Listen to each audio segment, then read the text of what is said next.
Sabíeu que la dada provisional de morts per suïcidi l'any passat va ser de 3.846 persones? Heu pensat mai què podem fer nosaltres, com a joves, per prevenir el suïcidi? Jo m'ho pregunto sovint, però considero que a vegades no cal ser professional, només estar a prop i escoltar de debò.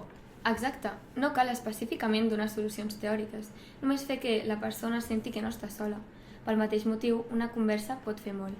I sobretot, evitar frases tipus va, no és per tant, o anima't. A vegades només cal dir t'escolto i està per aquesta persona prenent atenció al que necessita. Sí, i també cuidar tot el que compartim a xarxes. De la Niña Amarilla vaig llegir que la comunicació digital pot ser una eina per fer prevenció d'aquest tema si ho fem bé. Totalment. Si fem vídeos o publicacions amb missatges i recursos d'ajuda, ja fem alguna cosa útil. És veritat, i com que som molt actius a xarxes, tenim força per difondre missatges positius. I també tenim la capacitat de crear espais segurs entre amics o coneguts i que si algú està malament, cal que sigui conscient que pot parlar sense por. Exacte.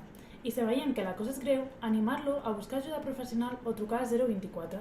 No cal ser terapeuta per fer aquest pas.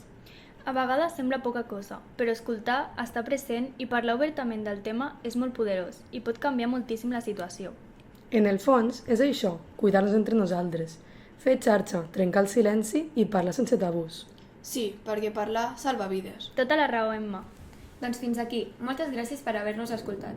I per concloure, volem que recordeu que ningú està sol. Si necessiteu suport, aquí estarem com a figures properes, igual que l'associació de la Niña Amarilla.